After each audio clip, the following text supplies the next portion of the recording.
amable presentación. Voy a compartir yo mi pantalla y empiezo a ver si soy capaz.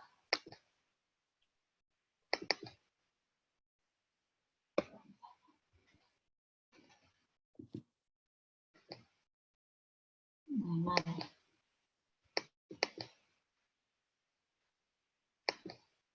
¿Se ve? Ya tiene su presentación. Vale, perfecto. Bueno, pues nada, lo primero es agradecer esta invitación. Voy a intentar resumir un poco cómo nos hemos organizado en España y un poco la experiencia pediátrica que tenemos. Solo una diapositiva esta para recomendar algo importantísimo, y es que todo el personal debe aprender a ponerse y quitarse los equipos de protección individual. En España hemos tenido muchísimos sanitarios contagiados y es muy importante que todo el mundo aprenda y que sepa utilizarlo en el área o en la medida de lo que le pueda corresponder en la atención de los pacientes. Cuando preparé esta presentación, pues había en el mundo más de 2,5 millones de casos confirmados y más de 1.250.000 en Europa. Esto lo hice hace muy poquitos días, menos de una semana. Y en España había más de 200.000 casos confirmados con PCR, solamente con PCR. Dentro de España la incidencia ha sido variable, no ha afectado por igual a todas las comunidades. Cataluña y Madrid han sido las comunidades más afectadas, con más de 150 casos por 100.000 habitantes. Si hablamos de niños, solamente de niños menores de 14 años hasta 18 años, pues hemos llegado a cerca de 1.800 niños, pero en los niños menores de 14 años hemos tenido hasta la fecha 23 de abril, que fue cuando tomé esta tabla, alrededor de 750 niños. Esto supone menos de un 1% del total de las infecciones que ha habido confirmadas en España. De ellos se hospitalizaron aproximadamente un 34% y un 12% han necesitado ingreso en unidades de cuidados intensivos. Los fallecidos, de todas maneras, han sido muy pocos, un 0,3% del total de niños y un 0,8% de los hospitalizados, lo que contrasta, desde luego, con lo que ha pasado en adultos. Madrid, que como digo ha sido una de las comunidades más afectadas, pues hace aproximadamente un par de semanas habíamos tenido más de 100 niños hospitalizados en Madrid, aproximadamente un 12% han necesitado ingreso en cuidados intensivos y hasta esa fecha habían fallecido 2 niños. Y es destacable que el 37% de ellos tienen o han tenido patología de base. En Madrid, como ha habido esta tremenda epidemia que en adultos ha sido realmente terrible y que ha obligado a ocupar todas las plazas hospitalarias, se han suspendido cirugías, se han transformado quirófanos en unidades de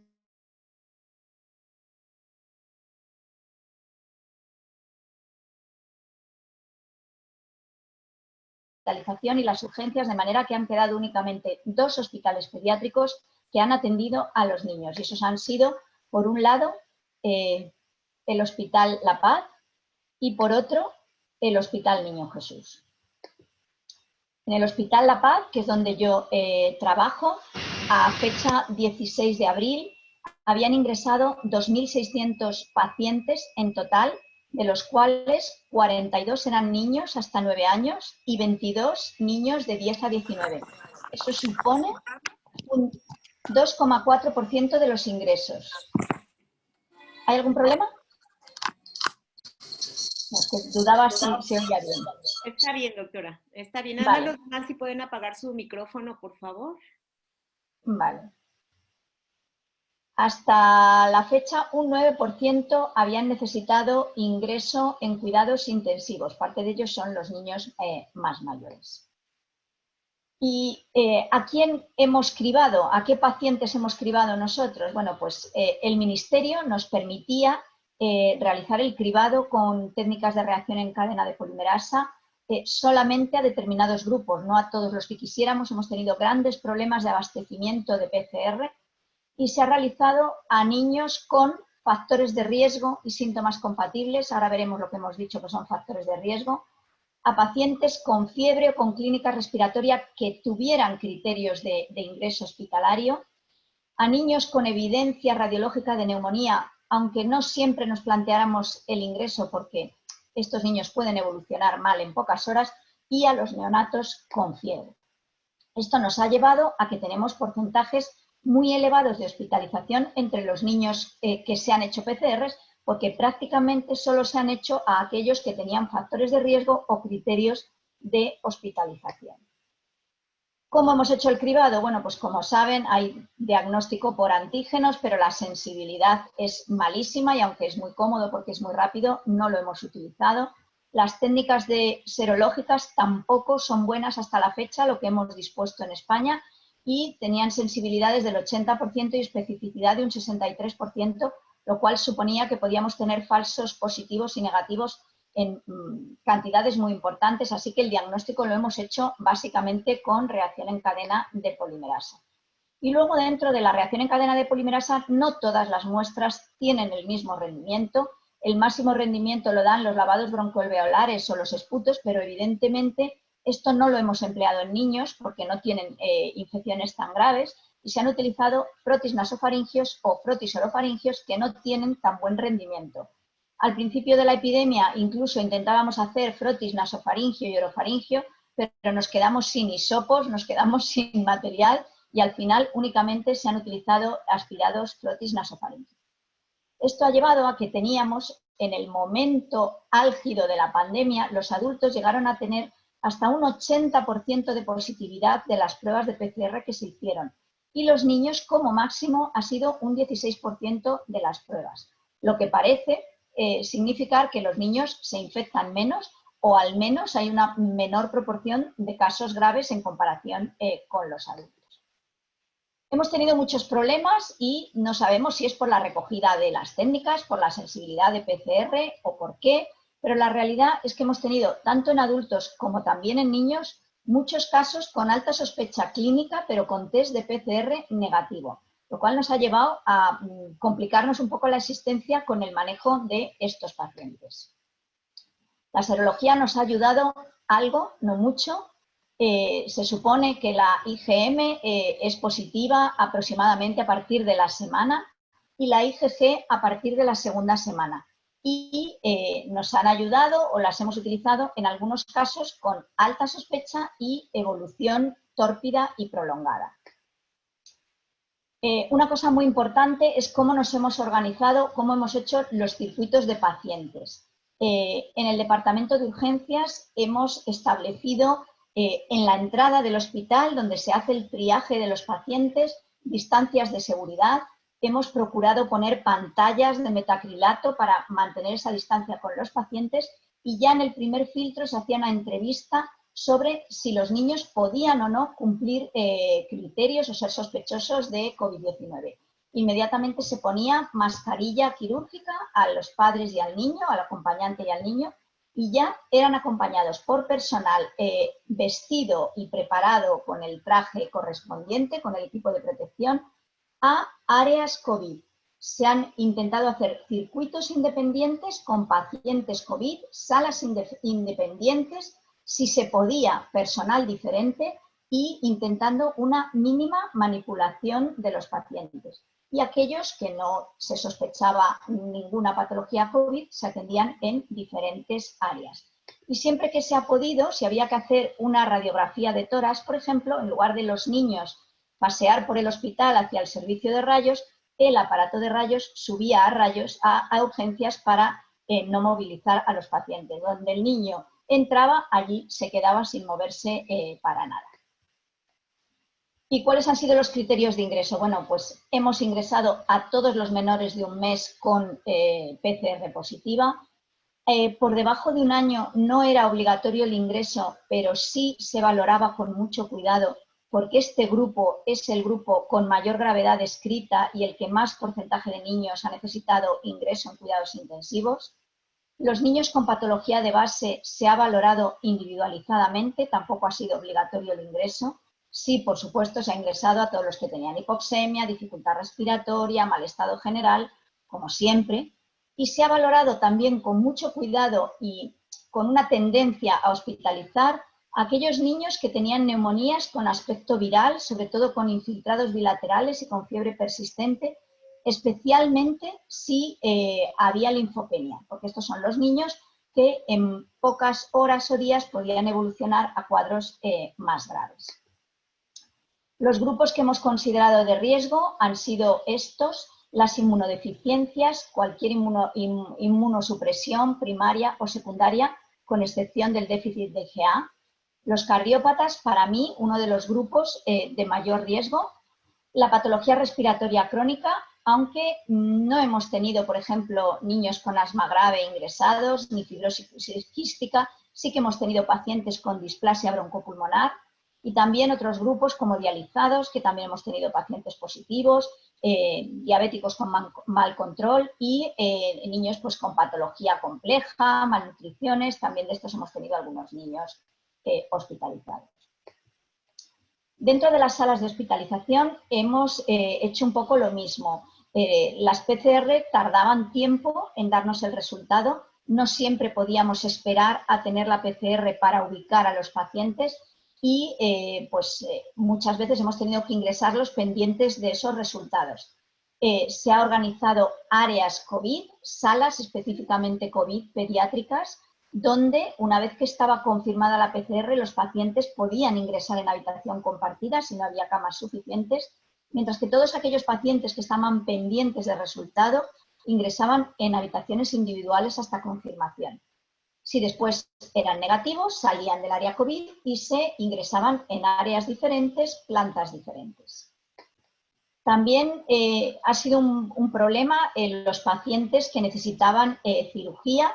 Se ha establecido, sobre todo según avanzaba la pandemia, una PCR urgente que utilizábamos para aquellos pacientes que necesitaban una cirugía urgente y no podían esperar, para saber si tenían o no la PCR positiva, para poder ser anestesiados y tratados con las adecuadas medidas de prevención. Si eso no era posible, por lo que fuera, los pacientes se atendían como si fueran pacientes con PCR positiva. Y la planta donde se alojaban los niños COVID alojaba a todos, independientemente de que fueran trasplantados, inmunodeficiencias, cardiópatas, niños con neumonías. Los especialistas venían al área COVID, que estaba alojada en el área de enfermedades infecciosas, procurando que fueran habitaciones ventiladas. No tenemos habitaciones con presión negativa para alojar a todos los pacientes, no tenemos prácticamente. Y también aquellos pacientes que, como les decía antes, tenían una alta sospecha de patología de infección COVID, pero la PCR era negativa, ingresaban en esta área en habitaciones individuales. Sobre el ingreso en cuidados intensivos, bueno, pues prácticamente las mismas indicaciones que con cualquier otra patología. Aquellos niños que mantenían dificultad respiratoria a pesar del tratamiento, que a pesar de una mascarilla con reservorio no conseguíamos una buena saturación, o que había hipercapnia, aunque es raro, normalmente lo que hemos visto ha sido hipoxemia, no hipercapnia, pues si había aspecto séptico, shock, alteración del nivel de conciencia, bueno, las indicaciones habituales. ¿Y cómo han evolucionado nuestros pacientes? Bueno, pues hace más o menos una semana, ahora ya tenemos algunos más, habíamos tenido como unos 70 niños en nuestro hospital, de los cuales el 60% se hospitalizaron y el 40% se manejaron ambulatoriamente. De los que se han manejado ambulatoriamente, la sintomatología más frecuente ha sido la fiebre y la tos, y los diagnósticos han sido catarros de vías altas, síndrome febriles, y entre estos que se han manejado ambulatoriamente, un 40% eran niños que tenían patología de base, pero que tenían muy buen estado general y que se han manejado en su domicilio con un seguimiento muy estrecho. Hemos establecido una consulta de seguimiento telefónico y a los niños que se iban para casa les hemos llamado los primeros días diariamente y después cada 2 días o cada 3, 4 días, hasta que han pasado 15 días de la desaparición de los síntomas. Esto la verdad es que nos ha ido muy bien. Algún niño ha tenido que volver a repetirse una radiografía o a ser evaluado, pero prácticamente no hemos tenido reingresos ni complicaciones con estos pacientes. Dentro de los hospitalizados, también la fiebre ha sido el síntoma más frecuente y casi la mitad tuvieron hipoxia y necesitaron oxigenoterapia. Cuando se hicieron radiografías, aunque no hemos hecho al 100% de los niños, pero casi siempre había alguna alteración radiológica. A veces alteraciones menores y otras veces verdaderas neumonías. El diagnóstico en el 40% han sido neumonías, también ha habido síndromes febriles, infecciones de vías altas en niños pequeñitos y otras patologías. Hemos tenido coinfecciones o coincidencia de infecciones de orina con niños que además tenían una PCR positiva. Hemos tenido un importante número de casos de debuts diabéticos con PCR positiva, politraumatismos, apendicectomizados que tenían pequeña sintomatología respiratoria, rinorrea y nada más y tenían una PCR positiva. Y entre un 12 y un 15% de los niños han necesitado ingreso en cuidados intensivos. También es verdad que nuestro hospital es un hospital de referencia de trasplantes y de patología grave y quizás la participación o la parte de niños que han necesitado cuidados intensivos sea mayor por ese dato. Dentro de las radiografías hemos visto todo tipo de radiografías, pero los dos patrones más frecuentes han sido el vidrio deslustrado y la condensación multilobar, aunque también se han visto condensaciones lobares. No hemos visto derrames, no se ven derrames pleurales o probablemente anecdóticos. La analítica la mayoría de las veces es anodina, pero sí que es muy frecuente la presencia de linfopenia. El dímero D elevado prácticamente en todos los niños que precisaron hospitalización y la PCR y la procalcitonina inicialmente normales, pero sobre todo la procalcitonina se ha elevado en aquellos niños que empeoraron y que tuvieron cuadros graves. Los cuadros graves se han caracterizado por elevación importante del dímero D, por elevación de la interleucina 6 y de la ferritina. ¿Y cómo han evolucionado los inmunodeprimidos? Que hemos tenido también bastantes. Los oncológicos en general han evolucionado bastante bien, aunque algún paciente ha tenido datos de hiperinflamación y ha necesitado bastante tratamiento específico.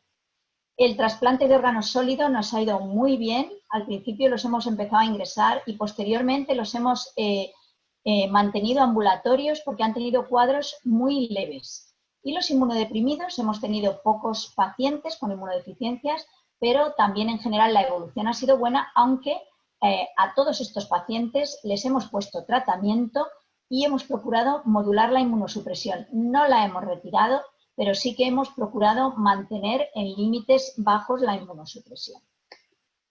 ¿Y cuál ha sido el perfil de los niños ingresados en cuidados intensivos? Pues hemos tenido como 3 grupos de pacientes, lactantes pequeñitos, menores de 1 año, con cuadros de dificultad respiratoria, infiltrados intersticiales bilaterales que han necesitado ventilación mecánica, a veces muy prolongada. También el cuadro en niños mayores y adolescentes muy parecido a la neumonía grave del adulto, prácticamente similar. Y luego hemos tenido cuadros de estos que se están ahora oyendo, de cuadros de shock o Kawasaki-like, fundamentalmente con fiebre, lesiones cutáneas, prácticamente sin afectación respiratoria o muy escasa y con una participación hemodinámica muy importante, precisando drogas. No tanto ventilación mecánica. En general, estos casos han evolucionado con drogas y con tratamiento habitual de un shock, pero sin participación respiratoria. Alguno ha habido que ventilar, pero no muchos. Esta diapositiva y la siguiente no me voy a detener en ellos, solo es para que sepan que es un detallado de cómo hemos previsto hacer con los niños o qué analítica hacer y que está en la página web del Ministerio de Sanidad. Con lo cual, si ustedes quieren, nada más que entran, es de acceso libre, Ministerio de Sanidad de España, coronavirus, y ahí están tanto esta como esta otra diapositiva muy detallada con un poco, pues lo que hemos organizado hacer o los criterios analíticos o cómo hacer un poco con los niños. ¿Y a quién tratar y cómo tratar? Bueno, saben de sobra que no hay ningún tratamiento con eficacia probada y que las recomendaciones son que los fármacos se deberían usar en el contexto de ensayos clínicos. Dicho esto, hemos utilizado tratamiento fundamentalmente para pacientes hospitalizados con clínica respiratoria y para pacientes en grupos de riesgo. Nuestra propuesta de tratamiento con la que más o menos nos hemos manejado durante la pandemia ha sido esta. En los niños leves, cuadros leves, sin dificultad respiratoria, prácticamente no hemos indicado tratamiento para ninguno, se ha hecho tratamiento sintomático y los niños se han mantenido en casa y únicamente en algún grupo de riesgos cuando sí hemos puesto tratamiento. En los cuadros moderados, aun si las radiografías de tórax eran normal, aunque tuvieran que ingresar, se han mantenido en tratamiento sintomático sin tratamiento antiviral. En el momento que ya había infiltrados, dificultad respiratoria, hipoxemia, sí que se ha valorado ingreso con tratamiento y la mayoría se han tratado con hidroxicloroquina, valorando, según los casos, en algunos, utilizar lopinavir ritonavir. Empezamos a usarlo más al principio y después lo fuimos abandonando un poco por los efectos secundarios y también quizá por las publicaciones que decían que no era muy efectivo. Si el cuadro era muy grave, niños que ingresan en unidades de cuidados intensivos o con cuadros muy graves, se ha propuesto la utilización tanto de hidroxicloroquina como de lopinavir ritonavir y se ha planteado el uso de compasivo de remdesivir y valorar el tocilizumab según la situación.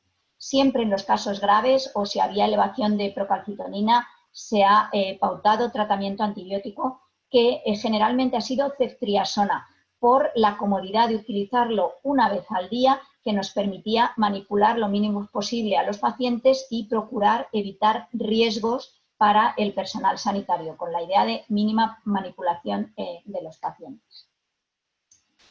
La dosis de hidroxicloroquina que hemos utilizado es esta, lo pensamos mucho, lo debatimos mucho, parece que por el volumen de distribución de la hidroxicloroquina lo ideal es tener una dosis de choque para que tengan buenos niveles pronto, cuanto antes, y entonces hemos utilizado 6,5 miligramos cada 12 horas, las primeras 24 horas, y después 6,5 miligramos kilo día en 2 dosis durante 5 días, no más de 5 días.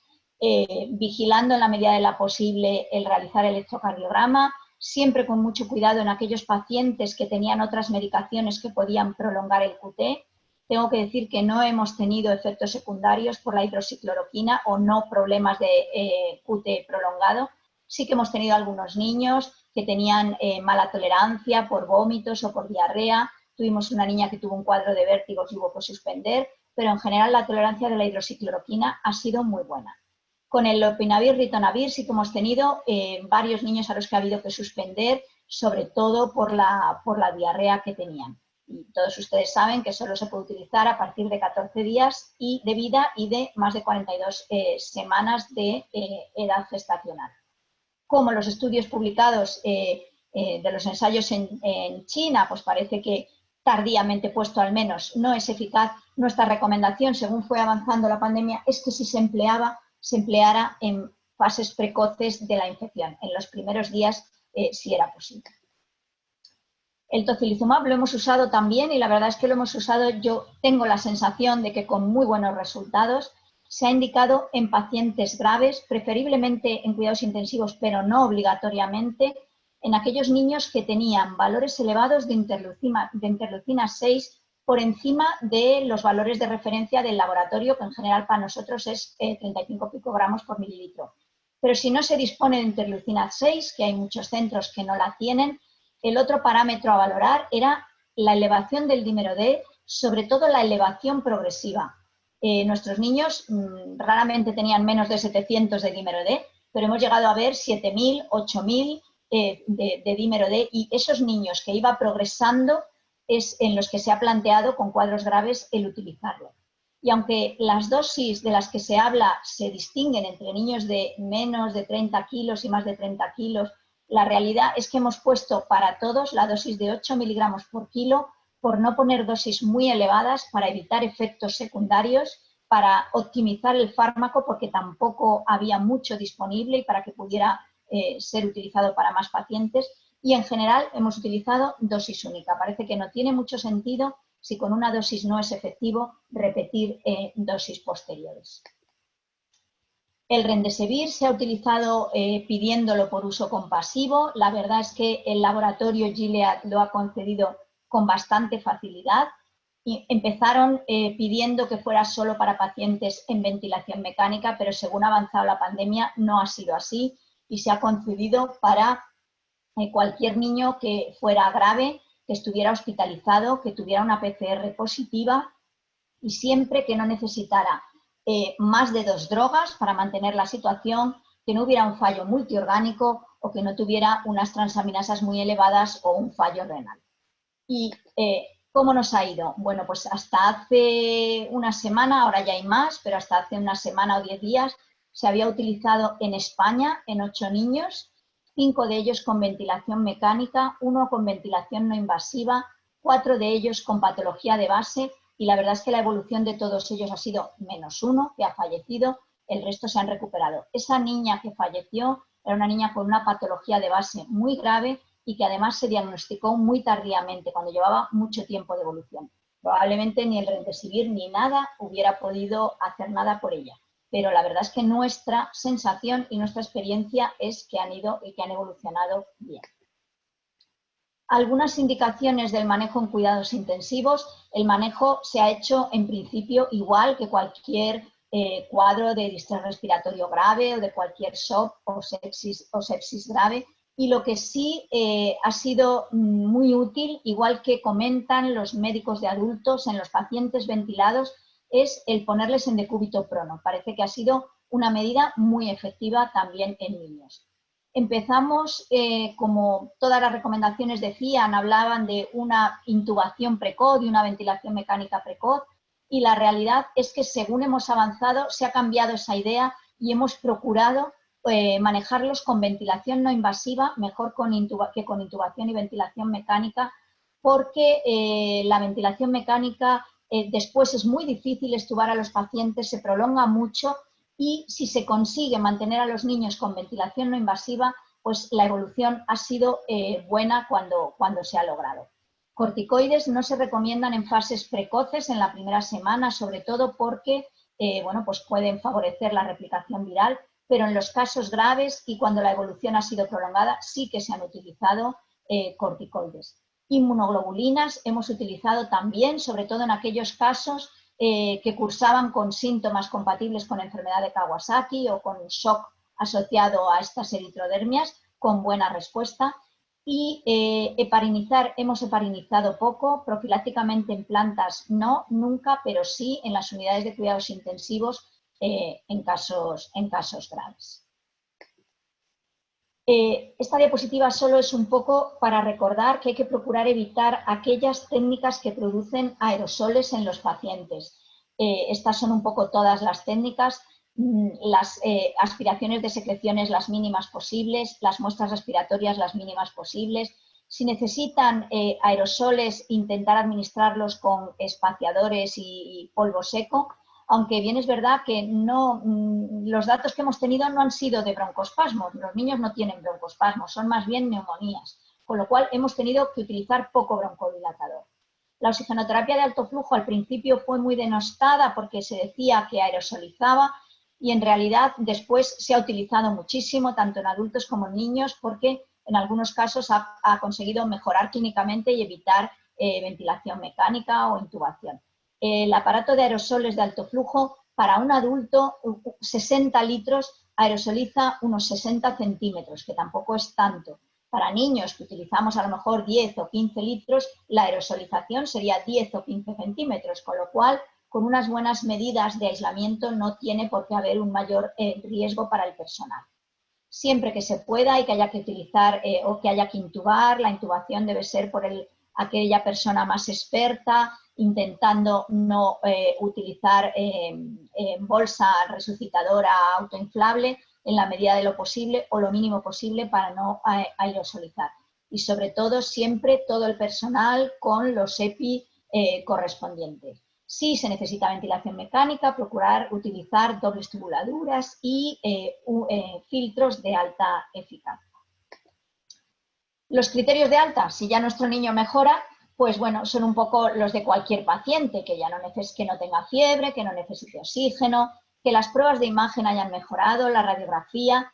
No he hablado de los ultrasonidos, pero recomendarlos. El ultrasonido es útil, se puede utilizar a pie de cama, no radia.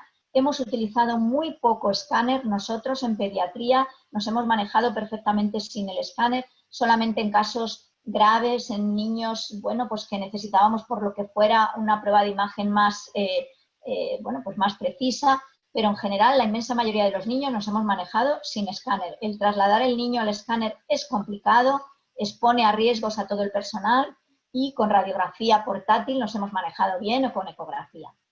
También el alta, valorar que la analítica haya mejorado. No obligatorio repetir analítica, pero si ha habido datos muy alterados o interleucinas 6 muy altas o dímeros muy altos, pues ver que al menos esas cifras estaban en mejoría.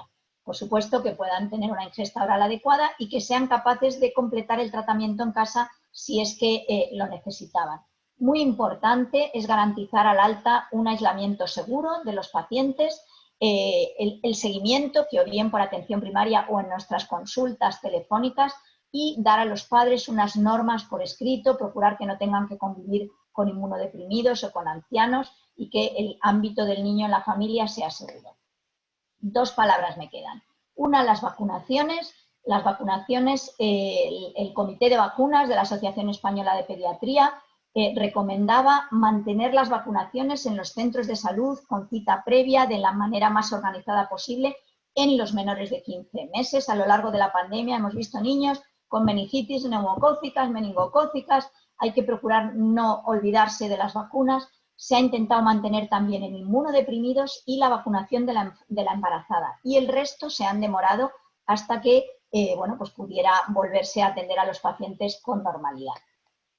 Y en neonatología, también 2 palabras. Al principio de la pandemia no se cribaba sistemáticamente a las embarazadas que venían a dar a luz, y hemos visto con la evolución que hasta un 10-15% de las embarazadas asintomáticas tenían PCR positiva, con lo cual, según hemos avanzado, se ha empezado a cribar a todas aquellas mamás que venían en el momento del parto. Si no se disponía de la PCR, se ha actuado como si fueran positivas y se han dedicado paritorios específicos y circuitos separados para aquellas pacientes con PCR positiva. Hemos visto algunas gestantes que se han complicado entre la semana 28 y 32, sobre todo con neumonías graves, incluso con algún fallecimiento.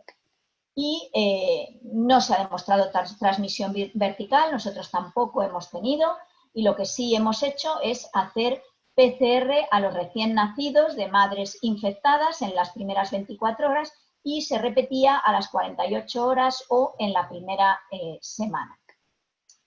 Las mamás COVID positivas asintomáticas, se ha permitido el alojamiento conjunto del niño con la madre, intentando la separación de 2 metros y manteniendo las medidas higiénicas. La lactancia materna se ha permitido, siempre que manteniendo pues, las mayores medidas, mascarilla, medidas higiénicas, valorar, individualizar si esa lactancia materna se hacía de forma indirecta, extraída, o directamente un poco también acordado con los padres. Cuando las madres eran positivas pero sintomáticas, sí que se han aislado del niño, y los recién nacidos positivos y sintomáticos también se han aislado, se han llevado a las unidades de neonatología en habitación individual si era posible y en incubadora si era posible para evitar la transmisión. Y bueno, hasta aquí es lo que he preparado y pues espero que, no sé, si tienen preguntas o... Sí, pues muchas gracias, doctora. La verdad es que ha sido una amplia explicación de su experiencia, es lo que nosotros necesitamos. Y el foro, ahorita vamos a abrir el foro de discusión.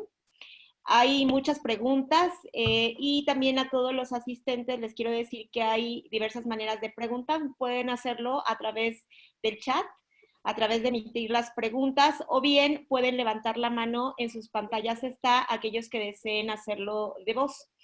Hemos organizado el siguiente panel de discusión de tal forma de que, como van a haber varias preguntas, de tal forma que cada uno de los de mis compañeros, amigos e infectólogos que me acompañan, pues me ayuden a organizar esta parte. Entonces, primero, la doctora Claudia López, si nos ayuda, si hay alguna apertura para discusión acerca de el diagnóstico clínico, del cuadro clínico. Claudia, ¿dónde estás? No te veo.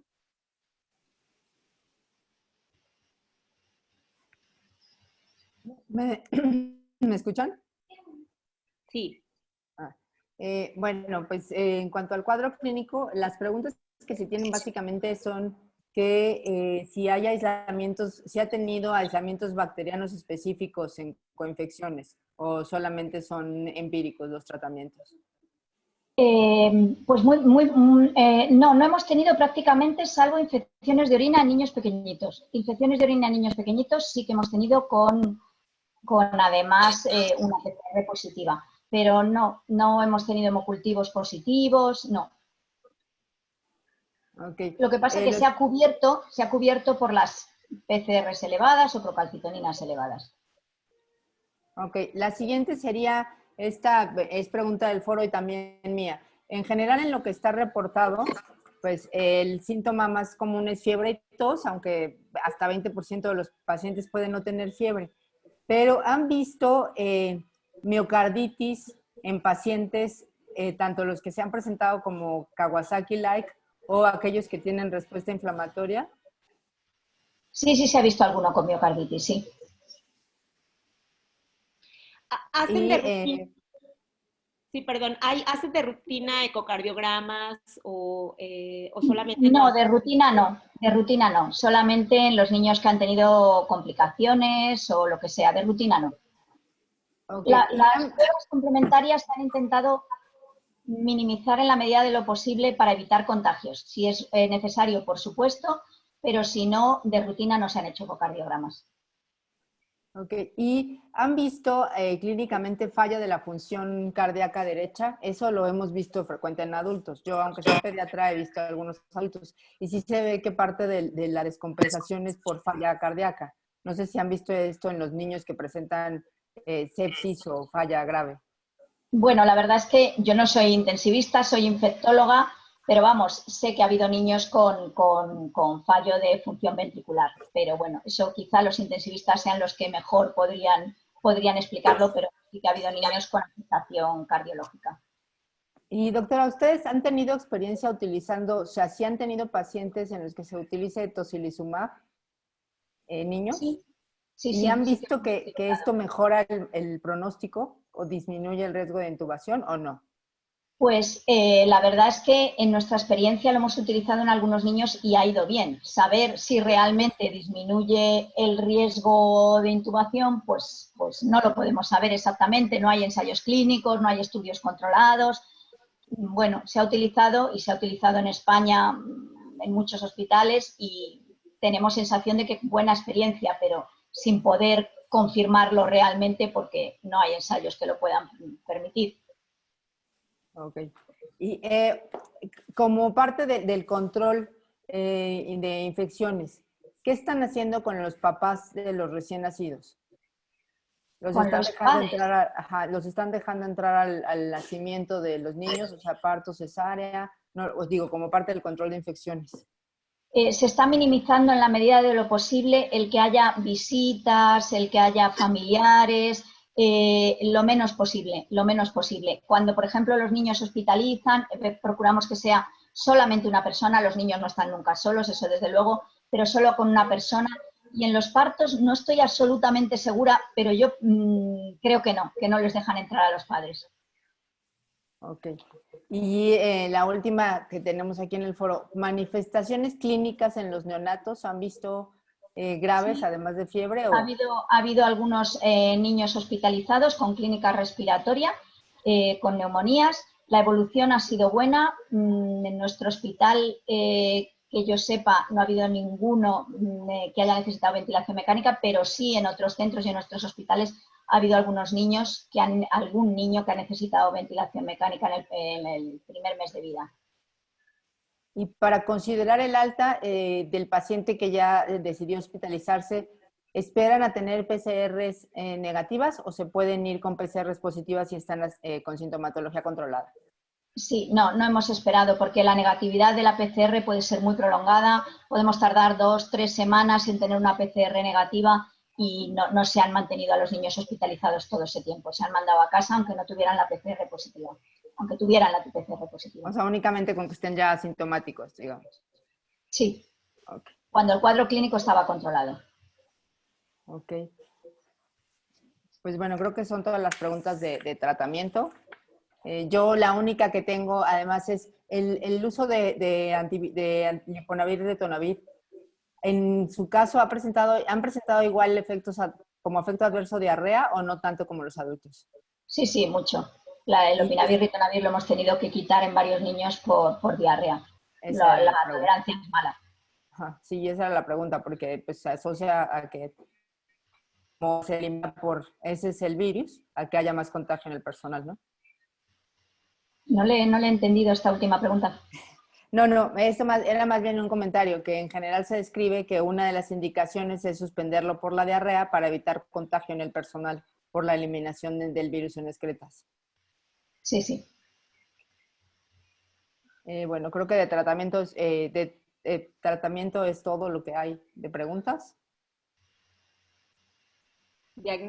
Bueno, sí, cuadro clínico. Por ahí alguien preguntó también si encontraron alguna relación, o más bien no relación, con el antecedente de aplicación de BCG, que en algún momento surgió al principio del... Ya. Bueno, es que en España, como no se vacuna de BCG, pues la verdad es que no tenemos experiencia en este sentido. Nuestros niños no están vacunados.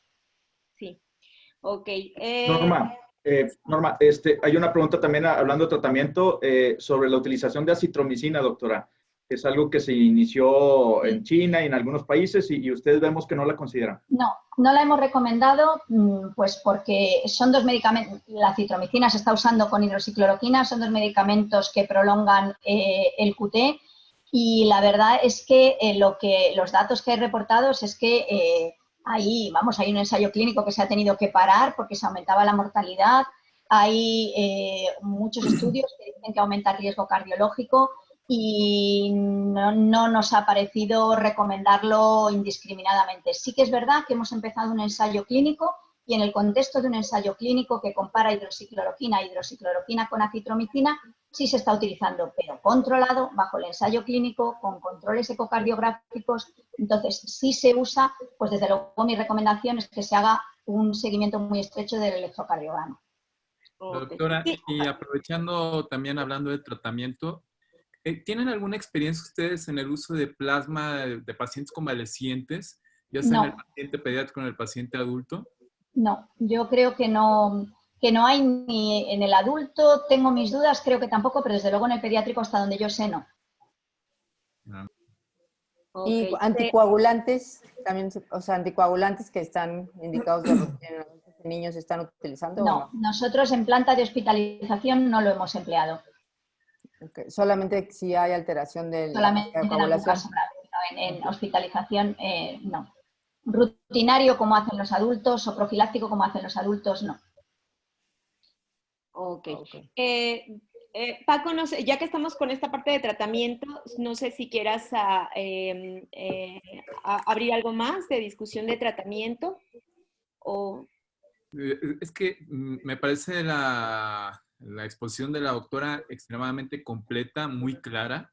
Lo que es un hecho es que precisamente en estos momentos de pandemia en donde estamos enfrentándonos contra un microinmune nuevo, desafortunadamente tratamos de valernos de ciertos medicamentos que han demostrado alguna actividad in vitro, pero que pues es muy probable que a futuro, con estudios más controlados, con una casuística mucho más grande de pacientes, pues nos podamos percatar que más adelante que pues muchos de los tratamientos que usamos ahorita ni siquiera verdaderamente benefician al paciente. Digo, hay publicaciones en este momento, ustedes lo saben, encontradas, en donde hay unos que mencionan que sí, la hidroxicloroquina tiene una actividad muy buena y mejoría de los pacientes, pero hay otros que realmente pues no avalan su uso. Entonces, pues yo creo que mucho de la experiencia lo vamos a ver en el transcurso ya del tiempo, pero definitivamente me parece, doctora, su exposición muy buena y muy completa, muy clara.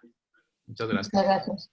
Ok. Sí. Ahora, perdón, doctor Sochigua.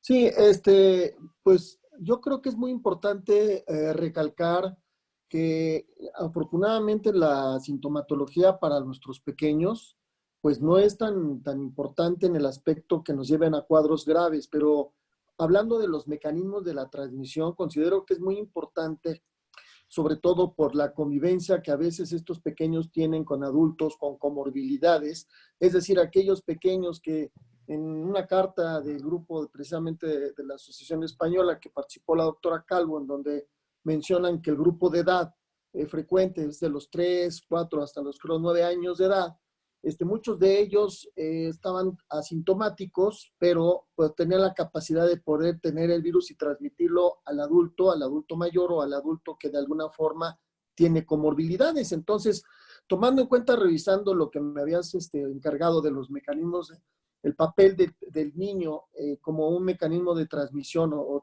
siendo transmisor, yo creo que es un punto importante tomar en cuenta porque la gran mayoría se va a su domicilio. Si tiene una sintomatología mínima leve y una costumbre importante en nuestro país es la convivencia con los abuelos o que el abuelo jubilado, retirado, va por los pequeños nietos a la escuela o a algunas participaciones más importantes, muchos los cuidan y esto es importante sobre todo tomando en cuenta la transmisión de estos pequeños porque su sintomatología es muy aceptable para estar en casa. Sí, la verdad es que es un problema, efectivamente, porque en España ocurre lo mismo, que los abuelos son los que se encargan de los niños. Y sí es verdad que pueden ser transmisores por tener pocos síntomas o ser asintomáticos. Realmente en España no hemos hecho pruebas de PCR a niños sanos o niños con pocos síntomas, con lo cual tampoco sabemos qué importancia tiene o qué número de niños con síntomas leves hay infectados. No lo sabemos porque no hemos hecho pruebas. Pero sí, claro, es el miedo que los niños pues, puedan transmitir de manera asintomática sin que nos demos cuenta a las personas más susceptibles. Pero es difícil saberlo, es difícil, porque no hay muchos estudios que claramente hagan pruebas a niños con pocos síntomas. Exacto. Gracias. Doctora, retomando la pregunta de Francisco sobre el plasma, nosotros estamos corriendo un protocolo sobre el uso de plasma de pacientes convalecientes. ¿Hay alguna razón por la que ustedes no consideraron el plasma? ¿Hay alguna contraindicación o algo?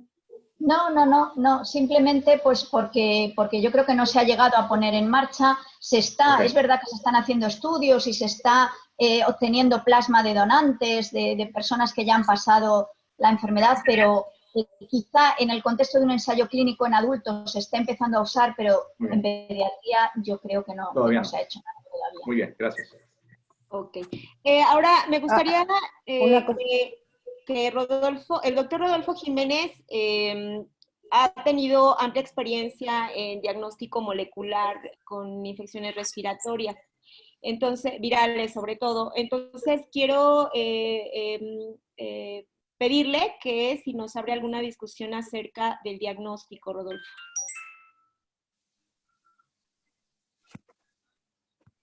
¿Ya se salió? Creo que tenía un poco de problemas con la conexión. Sí, estaba teniendo problemas, Rodolfo, un poco. Okay. Yo tenía una consideración antes de pasar a lo del diagnóstico. En los pacientes, en su caso, ¿se consideró coinfección con influenza? O sea, ¿se les buscó coinfección con influenza en temporada o no? Pues la verdad es que no mucho, porque al principio únicamente se hacían PCRs de coronavirus y no se hacían a otros virus, o al contrario, se hacían de otros virus y no se hacían de coronavirus. Algún niño sí que hemos tenido en España que ha tenido coinfección con gripe, algún niño ha tenido coinfección con VRS, alguno con metaneumovirus también, pero no se han estudiado sistemáticamente las coinfecciones. Ok. Digo, la pregunta iba dirigida a que parte de las opciones de tratamiento se sugería que cuando era época de influenza se iniciara oseltamivir como tratamiento, ¿no? Sí, claro. En casos de gripe confirmada, que eso es sencillo porque se dispone de test rápido, pues si hay una gripe que hay que tratar con oseltamivir. Sí, esa recomendación sí que existe, que el oseltamivir se añada a los tratamientos si hay una gripe confirmada. Pero ya digo que en España no ha coincidido prácticamente la epidemia pasado después de que ya hubiera desaparecido la gripe y no hemos tenido prácticamente coinfecciones con gripe. Ok, muchas gracias. Parece que ya estaba Rodolfo por ahí. Hola, sí, ya estoy de nuevo por aquí. Ya nos lo regresaron. Y así ya me puedo conectar de nuevo.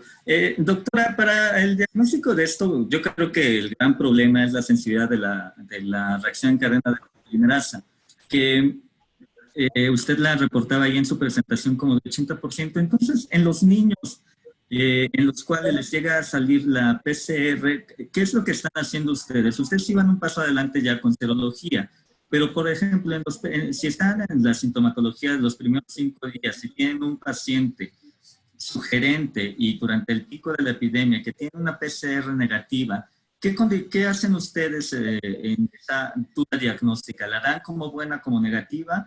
No, hemos repetido muchísimas PCRs. Hemos repetido 2 y 3 PCRs cuando los cuadros nos parecían muy, muy compatibles y la primera PCR nos salía negativa.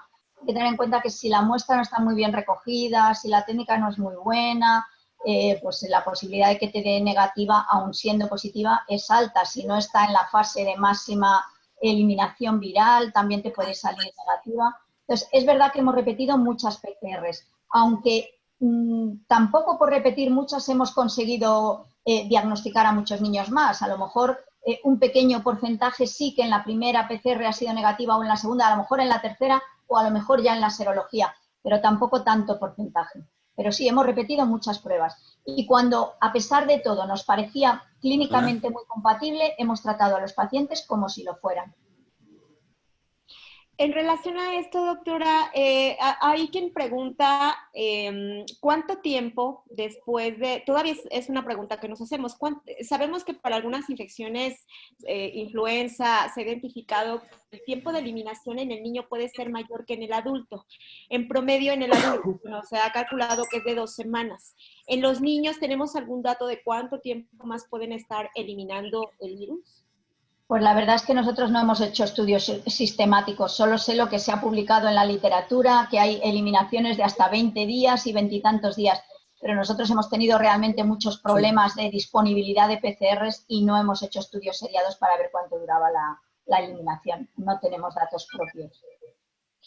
Muy bien. Ahora, en relación a esto también el doctor César Martínez, ¿tienes alguna...? Que yo ya te estoy robando espacio. Sí, de hecho hay varios cuestionamientos, doctora, y particularmente algo que hemos vivido aquí en el hospital. Usted ya lo comentó, llega el paciente con datos sugestivos, se hace la PCR, se hace la prueba, y el paciente no sabíamos dónde localizarlo, si lo localiza en la sala general o en la sala COVID, pero en la sala COVID hay pacientes positivos.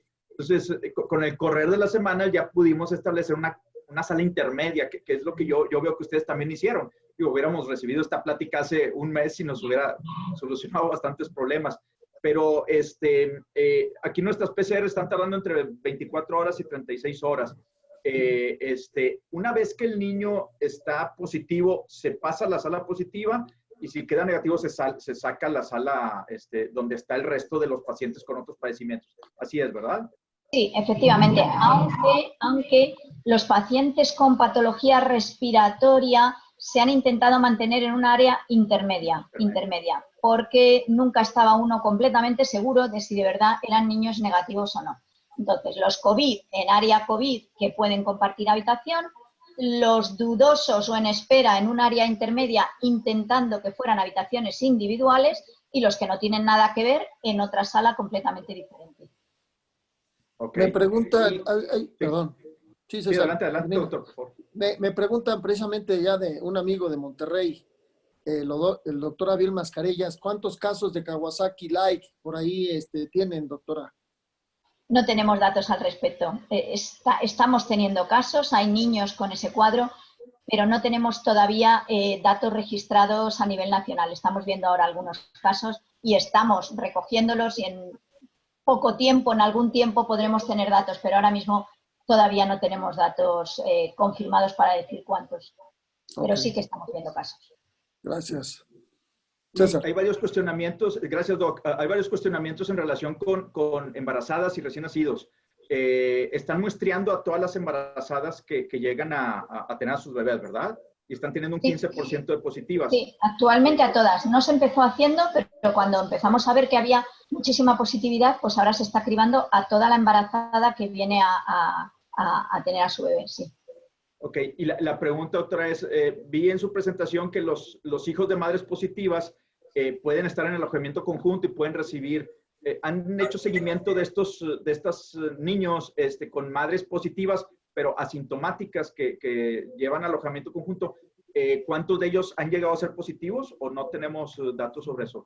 No les sé decir cifras exactas, pero sí que ha habido niños que han sido positivos, pero la verdad es que muchas de las PCRs positivas el primer día pues a lo mejor en la segunda muestra han sido negativas y la evolución de los niños ha sido muy buena. No hemos tenido problemas. Más bien han sido niños que se han infectado posteriormente, los que se han puesto malos o niños prematuros, pero los recién nacidos, hijos de madre positiva, la evolución ha sido buena, aunque algunos han tenido alguna PCR positiva que se ha negativizado enseguida y que hemos dudado incluso si eran falsos positivos o realmente infecciones muy, muy leves o qué pasaba ahí. Okay. Y en ese sentido, doctora, continuando, la misma pregunta es, cuando recibimos un niño hijo de madre positiva, en el área de terapia intensiva neonatal, ¿cómo se manejan esos niños? ¿En aislamiento? ¿O cabe la posibilidad de estar dentro de la incubadora? Y en la incubadora es un aislamiento ahí muy estricto. ¿Cómo lo han hecho? Sí, en la incubadora, pero dentro de una sala especial. O sea, en la incubadora en algún momento hubo más de un niño y se determinó una sala, un box, como lo queramos llamar, donde estaban los niños infectados, dentro de sus incubadoras, pero en esas salas separados del resto. Doctora, ¿le puedo hacer una pregunta con respecto al manejo de los familiares? Fíjese que me queda muy claro, por ejemplo, que en el paciente adulto, el paciente ingresa, no tiene visita, y entonces los informes únicamente es por vía telefónica. En pediatría es un poco más complejo en la cuestión de dejar a un niño solo en la sala de pediatría. ¿Cuál ha sido la decisión que han tomado ustedes en el manejo de los familiares? Si pueden permanecer con el niño, si le dan equipo de protección, el niño se queda solo durante su estancia. ¿Qué es lo que han manejado? No, los niños no han ingresado nunca solos. Siempre han ingresado con un familiar que ha ingresado con ellos en la habitación. Se le han dado las medidas de protección, las mascarillas, los guantes, la bata, pero nunca han ingresado solos. Lo que sí hemos procurado es que sea una sola persona la que ha estado, no se permitían más visitas, uno de los progenitores que ha estado en la medida de lo posible, salvo excepciones, durante todo el ingreso con el mismo niño. Y otro de los problemas que hemos llegado a tener nosotros es la cuestión del consentimiento informado. Hemos tratado nosotros en el Instituto Nacional de Pediatría no tener papelería precisamente para evitar fomites y desinfección de la enfermedad. Pero un problema que ha sido muy importante para nosotros es la situación del consentimiento informado, porque ahí prácticamente por la legislación que tenemos aquí en el país, pues se tiene que tener un documento que tenga palpable la firma del papá. ¿Ustedes han hecho algo al respecto o cómo lo han manejado, doctora? Voy a contar exactamente lo que hemos hecho, porque es que verdaderamente es una chapuza, pero así hemos hecho. Hemos metido los consentimientos en un folder de plástico, al que le hemos hecho un agujero y los padres firmaban en el agujero. Después sacábamos el consentimiento y así nos hemos manejado. Les hemos dado consentimiento, por supuesto, y lo hemos hecho así para tratar de manipular lo menos posible y luego esos consentimientos poderlos guardar razonablemente. Así nos hemos manejado. Y una última pregunta, doctor, porque también no la quiero, digamos que acaparar, pero también pues su experiencia es importantísima. Doctora, nosotros hemos empezado a tener problemas de algunos niños que nos han ingresado al Instituto Nacional de Pediatría con problemas diferentes a lo que es coronavirus y síntomas respiratorios. Pero ya van 2 pacientes que después de 72 horas, 5 días de haber ingresado, que teóricamente no han estado en contacto con familiares enfermos, el personal que ha estado atendiéndolos no está enfermos, empiezan con problemas respiratorios. Estos niños los hemos aislado, tenemos un área ya destinada para manejo de pacientes con coronavirus, los hemos trasladado a esta área, hemos tomado pruebas y hemos tenido pacientes positivos. ¿Ustedes han tenido experiencia al respecto? Ya mencionaban algo respecto de la cuestión de tamizar los pacientes que se ingresan. ¿Cómo lo han manejado? ¿Qué han hecho? Porque esto es un problema muy serio, dado que nosotros, por ejemplo, acá en México, desafortunadamente no tenemos tanta posibilidad de manejar a nuestros pacientes en cuartos aislados. Generalmente nuestras habitaciones son compartidas de 4 o 6 niños. También estamos usando pruebas con PCR. Sí. Sí, no muchos, la verdad, pero algún caso de infección nosocomial o de algún niño que ha desarrollado síntomas estando ingresado, hasta qué punto es una infección nosocomial o lo traía de casa y lo estaba incubando, difícil saberlo, ¿no? Pero alguno hemos tenido que ingresando por otra cosa y al cabo de los días ha empezado con algún síntoma respiratorio y ha tenido una PCR positiva. La verdad es que han sido muy pocos. Nosotros también tenemos habitaciones compartidas en general, pero la verdad es que con este lío de la pandemia los niños han dejado de acudir totalmente a los hospitales, no venían a las urgencias, no venían a nada por el miedo a contagiarse y hemos podido manejarnos más o menos intentando en la medida de lo posible mantener habitaciones individuales y solo compartíamos cuando los 2 casos eran confirmados. Sí, igual acá con nosotros.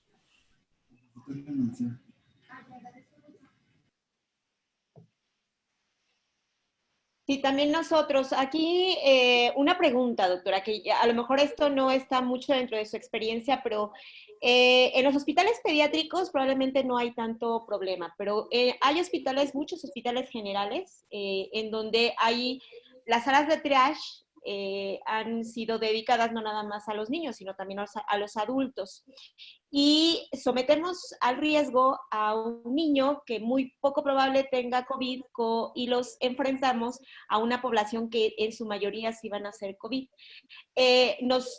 ¿Nos daría alguna recomendación al respecto? Nosotros lo que estamos tratando de hacer, yo trabajo en el Hospital de Infectología, el único, pero como Hospital de Infectología recibe tanto niños como adultos. Y como Hospital de Infectología, pues somos un centro que desde el principio fue COVID. Y aquí lo que me preocupa muchas veces es que estos niños que tienen una neumonía por otras causas, lleguen a estas unidades donde también hay adultos. Tratamos de evitar ese contacto, pero no siempre es muy, muy importante. ¿Nos podría hacer alguna recomendación al respecto? Pues nada, yo creo que en la medida de lo posible intentar efectivamente que no coincidan y si no, pues priorizar a lo mejor la atención del niño para que sea más rápida y esté el menor tiempo posible conviviendo con adultos. La verdad no se me ocurre otra cosa, intentar separarlos en la medida de lo posible, hospitalizarlos si realmente tiene una patología para hospitalizar y esperar las pruebas en la planta de hospitalización. No sé, en la medida de lo posible intentar que estén el menos tiempo posible en contacto con adultos infectados, claro. Ok. No sé si tengan alguna otra pregunta. Había alguien que había levantado la mano del público, pero ya no está.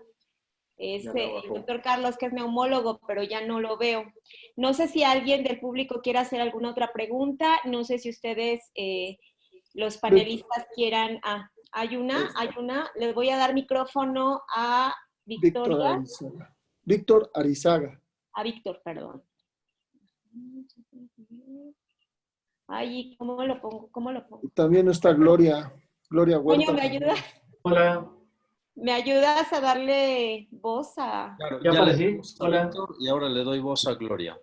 Excelente. Doctora, también puede, si quiere, quitar su pantalla para dejar de compartir pantalla para que nos veamos. Pero bueno. Okay.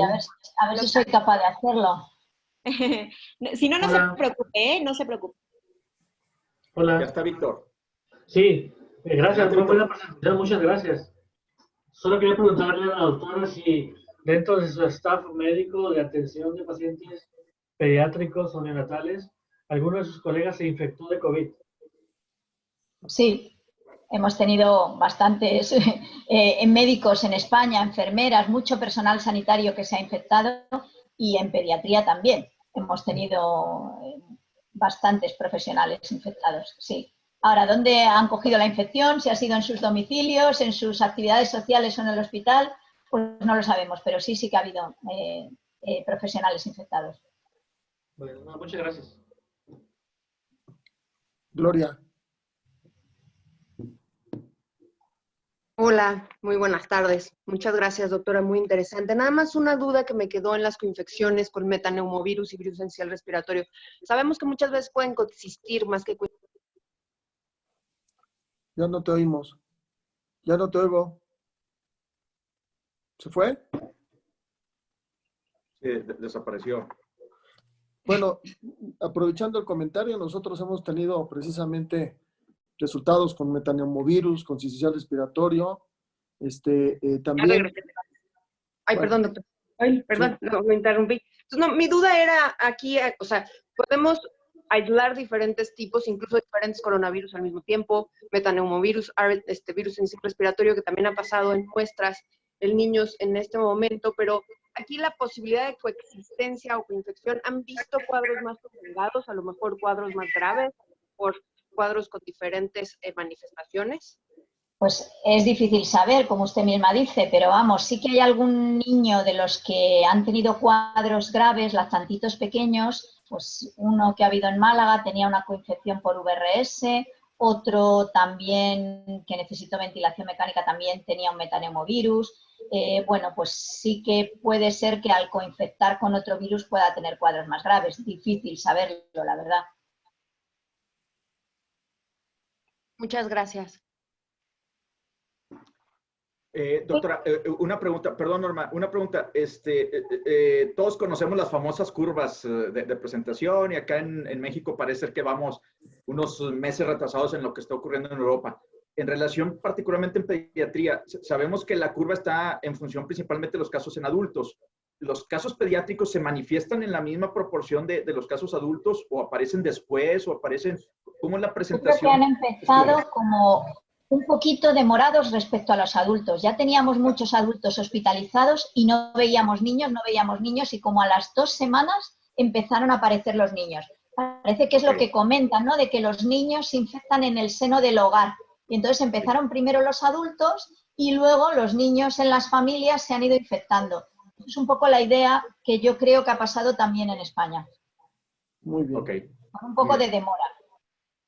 A mí me gustaría preguntar, aprovechando que están aquí en el foro, César, el protocolo que están haciendo de plasma, ¿cuándo están tomando anticuerpos? ¿A los 14 o a los 2 semanas o a las 4 semanas? No estoy tan familiarizado, Claudia, con el protocolo. Eso sí te lo voy a ver, porque lo están haciendo en adultos. Por eso preguntaba, porque no estoy tan familiarizado sobre eso, pero sí están tomando anticuerpos. Casi te puedo asegurar que es a los 14 días. Los 14 días de que el paciente convaleciente. Es cuando se están tomando también algo que es a las 2 semanas, sí, también. Sí. Es que aquí hay 2 protocolos. Nosotros estamos participando en uno en el español, que es a las 2 semanas ya con PCR negativa, pero también hay otro que es hasta las 4 semanas con PCR negativa. Entonces, por eso preguntaba. Sí, casi te puedo asegurar que son 2 semanas, Claudia, pero me voy con esa tarea y se los comparto con gusto cuando tenga más información. Ok, gracias. Hombre. ¿Alguien más que tenga alguna pregunta? Creo que saldrían en determinado momento muchas preguntas, pero no sé si alguien quiera concluir o quiera... había una pregunta acá. Había una pregunta acá de Luz del Carmen, que es una muy buena amiga acá de Monterrey. La pregunta de ella es, ¿cuánto tiempo duró? ¿Cuánto tiempo fue la contingencia en España? ¿Y cuánto tiempo fue el colapso de hospitales? ¿Cuánto tiempo duró el colapso de hospitales en España, doctor? Bueno, la verdad es que todavía nos estamos recuperando, ¿eh? O sea, todavía nos estamos recuperando. Yo creo que lo peor fue desde el 10 de marzo, más o menos, 10-11 de marzo, por ahí. El peor momento quizá fue finales de marzo, primeros de abril, y poco a poco ha ido descendiendo, pero todavía no estamos normalizados ni muchísimo menos. Todavía tenemos muchísimas plantas de hospitalización con adultos y la pediatría tampoco se ha normalizado. O sea que todavía no hemos retornado a lo normal, ni mucho menos. O sea, bueno, cerca de 2 meses. Está peor Nueva York todavía. Sí, bueno.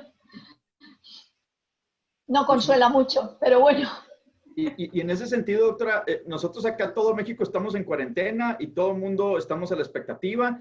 Los pediatras con esa información que nos da de que los niños van a aparecer después del pico de adultos, eso es bien importante porque todos estamos a la expectativa. Acá hemos tenido 3 casos, 2 niños hospitalizados, un neonato. Entonces, bueno, a lo mejor tienen menos casos allí en México, nunca se sabe, igual el clima puede ayudar.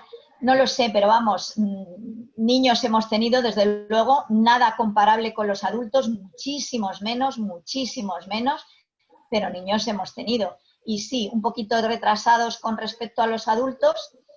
Y bueno, y aquí también estamos confinados todavía, ¿eh? O sea que aquí todavía seguimos confinados. Lo primero que se hizo fue suspender los colegios, después empezó el aislamiento de toda la población.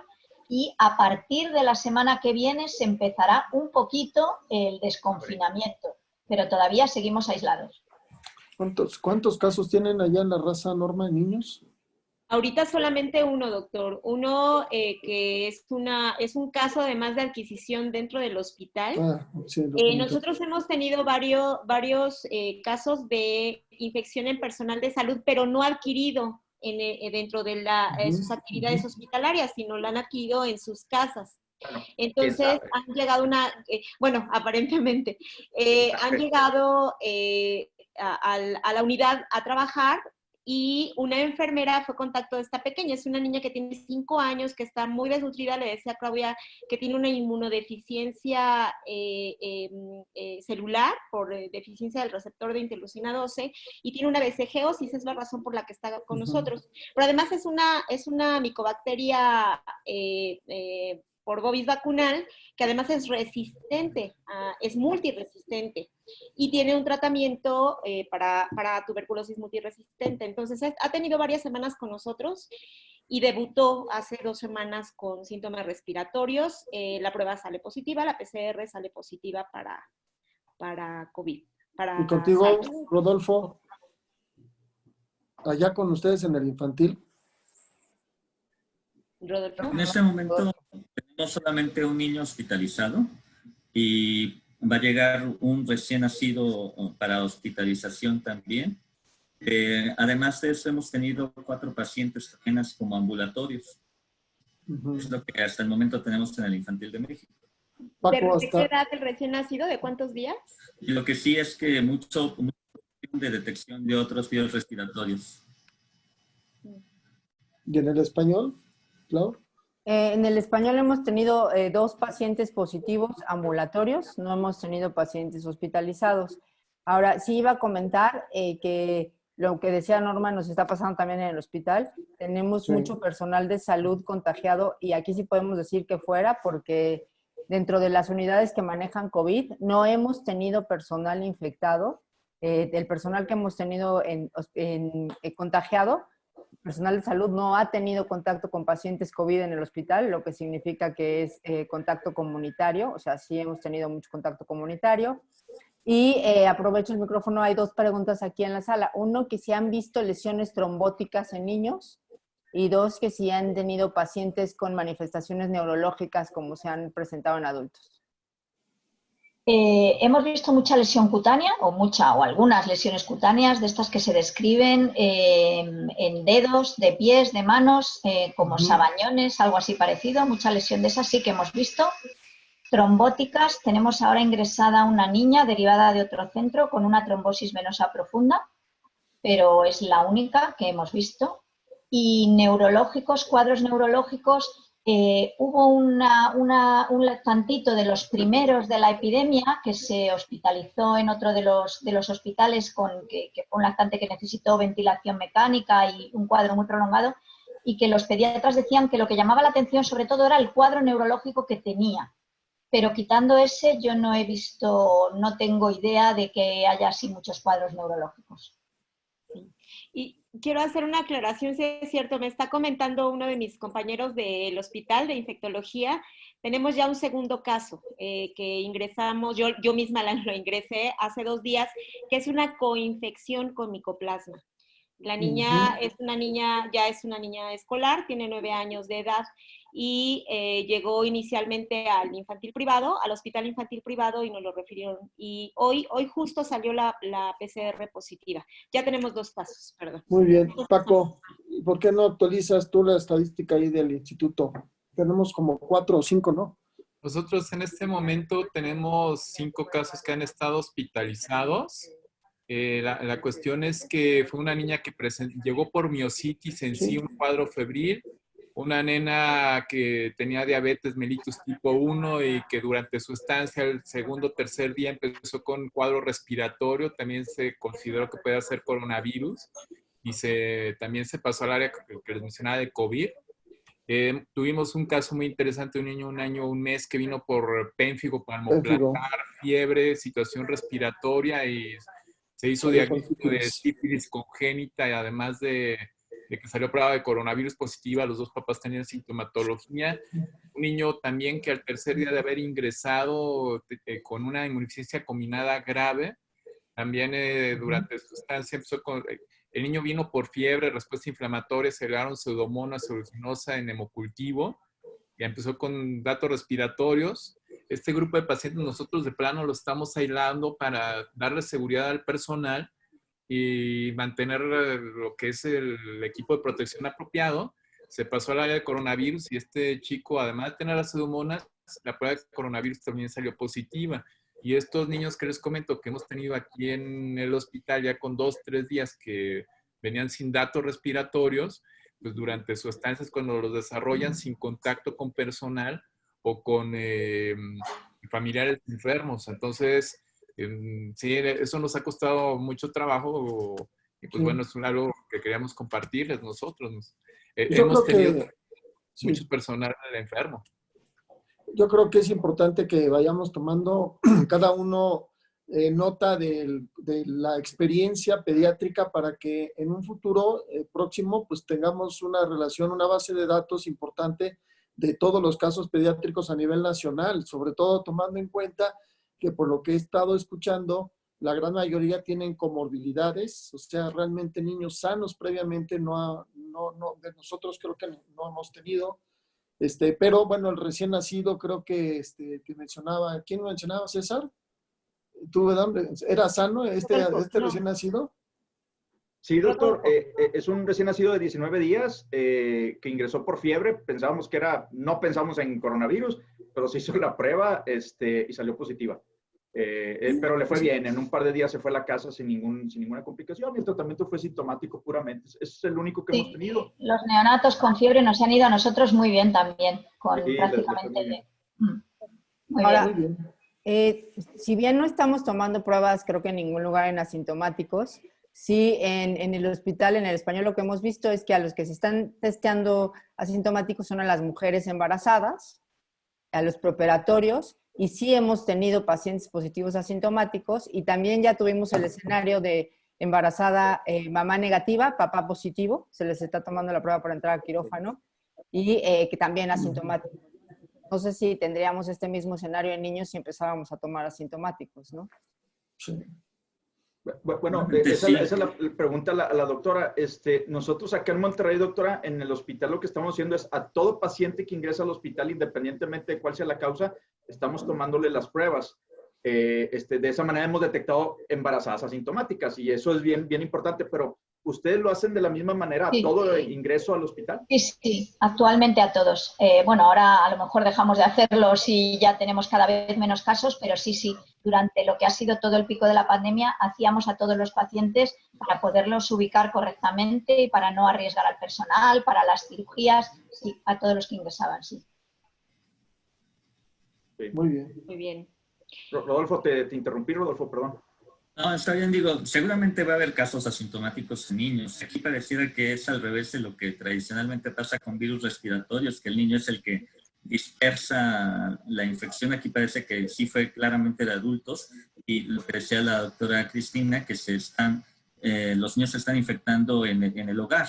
Y es lo que ahorita se está viendo, sobre todo a nivel privado, que el niño que tiene papás infectados, incluso ya confirmados, es el que está yendo a consulta, a diferencia de esto. Pero independientemente de esto, si probáramos asintomáticos, seguramente veríamos niños asintomáticos, y si en España ya está haciendo un estudio de seroprevalencia, si México hace un estudio de seroprevalencia, seguramente ahí nos vamos a dar cuenta del impacto de la epidemia real en pediatría, no solamente de los hospitalizados, que parece una proporción bastante bajita. Sí. Claro, pues yo creo que todavía hay preguntas que nos vamos a seguir haciendo porque aún no sabemos muy bien el comportamiento, ¿no? Y qué rumbo vaya a tener en los niños. Como muchas enfermedades infecciosas, probablemente no vayamos a tener un escenario tan grave, pero finalmente sí hay que identificar, y sobre todo esta parte de si el Kawasaki es coincidente o realmente tiene algo que ver con el coronavirus, si estos síndromes de choque-like y estos síndromes gastrointestinales son causados o generados por el coronavirus, o son eventos coincidentes donde a lo mejor vamos a encontrar simplemente que hay dos infecciones. Una de ellas va a ser coronavirus este coronavirus. Entonces, creo que aún nos falta muchísimo que aprender en pediatría, pero la verdad es que ha sido de enorme nutrición para nosotros en México escuchar todos sus puntos, doctora, toda su experiencia. Para nosotros nos ayuda, quizás esto nos haga dar un paso adelante, como comentábamos hace ratito, para ver a lo mejor algo que ya no ha funcionado, mejor utilizamos algo que que nos pueda dar mejor oportunidad de salir. Hay todavía inmunoglobulina. ¿Qué función tiene la inmunoglobulina? Se refiere que puede tener algún efecto en etapas precoces. No sé a ustedes cómo les haya ido con el uso de inmunoglobulina. Se está empleando en los casos que son compatibles con enfermedad de Kawasaki. Y bien, yo creo que con buena evolución. Muy bien. Nada más por último, y no podía dejar de mencionar, su población pediátrica con VIH, ¿qué tal? ¿Cómo se ha comportado? No hemos tenido casos, pero ni en niños ni prácticamente en adultos. Es una cosa que ha llamado mucho la atención, que la población VIH no se ha infectado. No sabemos si su tratamiento antirretroviral de base ha tenido algo que ver, pero la realidad es que no hemos tenido casos. Pediátricos ninguno. Y de adultos, por lo que comentan los compañeros de adultos, prácticamente tampoco. Sí, es lo que consideraban de que el tratamiento antirretroviral estaba constituyendo un equipo importante para poderlos proteger. Sí. Incluso en aquellos con CD4 que no están tan buenos, no hay muchos casos reportados. Sí, pero ni en VIH ni tampoco muchos inmunodeprimidos. Sorprendentemente los inmunodeprimidos están evolucionando relativamente bien.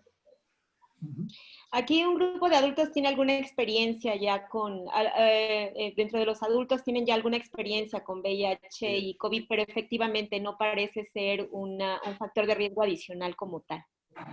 Ok, muy bien. Otra pregunta, perdón, doctor. Otra pregunta, doctora. ¿Ustedes vieron en España algún parteaguas a partir de lo cual hubo un repunte en esa curva? Es decir, acá escuchamos que probablemente tardaron las medidas de restricción social, se presentaron brotes en áreas, en asilos, y escuchamos todas estas noticias. ¿Ustedes vieron algo relacionado con esto o fue simple y sencillamente la evolución natural de la epidemia? ¿Qué habrá pasado? Yo creo que simplemente no se sabía que el virus estaba circulando en España y como tiene un periodo de incubación pues, relativamente largo, cuando nos dimos cuenta ya estaba circulando de forma comunitaria. Simplemente creo que fue así. Y bueno, pues explotó, la verdad, y nos pilló a todos de sorpresa. Una pregunta más, doctora. ¿Ustedes tienen alguna estrategia para sus esquemas de inmunizaciones? Muchos niños, como bien se comentó al principio, están dejando de acudir a los centros de salud, a los consultorios, y están dejando pasar su esquema de inmunización totalmente, no están aplicando ninguna. Y al contrario, incluso están mencionando que con la aplicación de la vacuna de influenza se predispone este padecimiento. Entonces, ¿ustedes qué estrategia están tomando con nuestros niños sanos y su esquema de inmunización?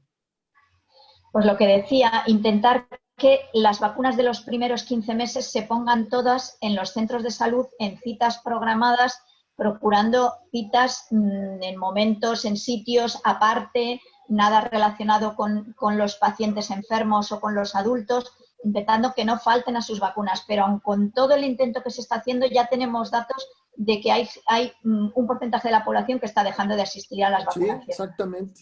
Sí. No se aparece. Habrá que recuperarlo después activamente, porque es verdad que es un peligro. Habrá que recuperarlo activamente. Sarampión, ¿cómo están de sarampión, doctora? No, nosotros no tenemos sarampión y la cobertura vacunal es muy buena en España en general, muy buena. A ver qué pasa ahora después de esto, pues habrá que capturar a los niños que no se han venido a vacunar y avisarles y citarles para las vacunas. Pero la verdad es que la cobertura vacunal en España en general es muy buena y yo creo que esto, aunque haya que hacer un poco de captación activa, lo recuperaremos, espero. Nosotros sí tenemos un problema en estos momentos con sarampión. ¿Cuántos casos tendremos? ¿Más de 100? Sí, doctor, ya... Más de 122 en la última revisión que hice, Luis. Fíjate. Sí, tenemos que insistir mucho en la aplicación de vacunación, sobre todo en el adolescente y en el adulto. Y no se diga los que deben de tener los niños, ¿no? Muy bien, pues ya vamos. Espérame, hay una pregunta más. Si en pacientes oncológicos han visto en general que les vaya peor, o sea, pacientes con leucemias o, bueno, oncológicos, y en pacientes con fibrosis quística. Con fibrosis quística no hemos tenido ninguno. Y con leucemias y oncológicos sí que hemos tenido bastantes. La mayoría han evolucionado bien. Ha habido niños que han estado ingresados y ha habido niños que han recibido muchos tratamientos. Ha habido niños que se han llevado todo, hidroxicloroquina, tocilizumab, remdesivir, pero en general la evolución ha sido buena en los oncológicos. Buena, incluso trasplantes de médula ósea también, que también han recibido tratamiento, pero la evolución ha sido buena. No han necesitado cuidados intensivos y la evolución ha sido buena. Ok, bueno, yo creo que ya para cerrar, si alguien de ustedes, cada uno quiere comentar, hacer un último comentario para cerrar la sesión. Doctor Sochigua. No, yo creo que, pues, en primer lugar, agradecer mucho la participación de la doctora Calvo. La verdad es que yo he visto en las redes que ha participado y va a participar todavía en otra serie de sesiones. Considero que es sumamente importante la experiencia de nuestra hermana patria de España, porque pues la verdad es que estamos nosotros preparándonos mucho para los acontecimientos que vienen, por supuesto, en los adultos. Y bueno, pues seguir en contacto. Yo tuve la invitación por Tomás para poder estar en Murcia, pero pues sabemos que se canceló el evento y tengo entendido que Murcia fue una ciudad que creo que los madrileños se fueron para allá y creo que se contagiaron todo el mundo en Murcia, y la verdad es que el congreso que teníamos programado en Murcia, pues ahora sí que se pospuso esperemos para agosto, para octubre, ¿no? Para octubre. Esperemos que todo cambie y poder disfrutar, pues, de la ciudad y de que ya estemos en otros tiempos. Muchas gracias, doctora. Gracias. Doctor César. Sí, gracias, doctora. Fue una plática excelente. Me llevó varios puntos muy importantes de lo que no sabemos qué va a pasar aquí en México, pero con lo que usted nos comenta, la aparición de los síntomas, cómo manejaron los pacientes, créame que es bastante benéfico y nos va a ayudar bastante a todos nosotros. No había participado yo en una sesión así donde un experto como usted nos diera todos estos datos relevantes de lo que ya han vivido, y eso de veras que nos ayuda bastante, doctora. Le agradezco un montón, le agradezco a todos los colegas, y pues bueno, estamos aquí a la orden. Gracias. Gracias. Doctor Francisco Otero. Doctora, también muchas gracias por todas sus experiencias, nos van a ser de mucha utilidad. Espero también que para las personas que nos acompañaron en el chat y en Zoom, pues también les sea de mucha utilidad y estar listos, porque nosotros estamos entrando precisamente a la fase más intensa de la pandemia. Entonces, estar muy atentos y que estrechemos los lazos de comunicación para también nosotros compartir nuestras experiencias y también ayudarnos. Doctora, nuevamente, gracias. Me quedo prendado de usted. Gracias. Doctora Claudia López. ¿No tienes prendido? No te oímos. Perdón. Pues igualmente darle las gracias. Fue muy, muy explícita su plática, doctora. A todos los demás por compartir y a Norma por organizar y a Toño, porque pues creo que a todos nos nutrió mucho esta plática, ¿no? Rodolfo, doctor Jiménez.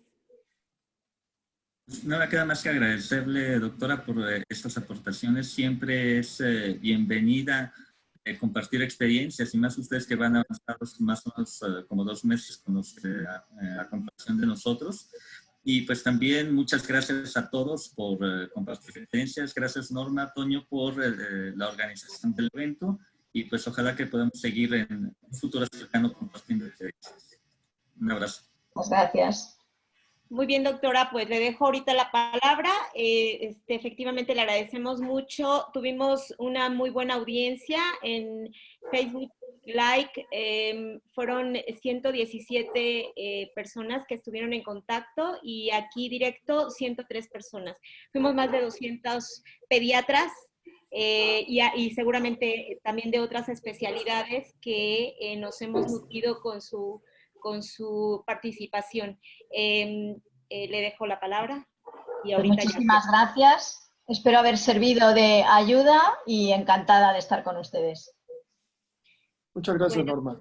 Pues sí, muchísimas gracias a todos, gracias a ustedes. También sentir el apoyo de ustedes también para mí fue muy importante. Espero que nos haya servido. Les adelanto que queda grabada la plática, ¿verdad, Toño? Queda grabada por si necesitan repasar algún dato. Y les envío el link para que puedan revisar con calma todos los datos que presentó la doctora. Muchísimas gracias, doctora. Gracias por tu asistencia, Toñito. Con todo gusto, doctor Chichigua, ya sabe. Un adultólogo entre doctor Pepe. Sí. Y feliz Día del Niño a todos aquí en México, ¿eh? Ay, sí, feliz Día del Niño. Gracias a todos. Gracias, doctor Xochigua. Gracias, César. Gracias, Rodolfo. Toño, por supuesto. Claudia. Y bueno, también les aviso, está el doctor en línea, el doctor Gómez Barreto, a quien también le agradezco mucho su apoyo que siempre está ahí presente. Gracias. Gracias. Bueno, hasta luego. Gracias.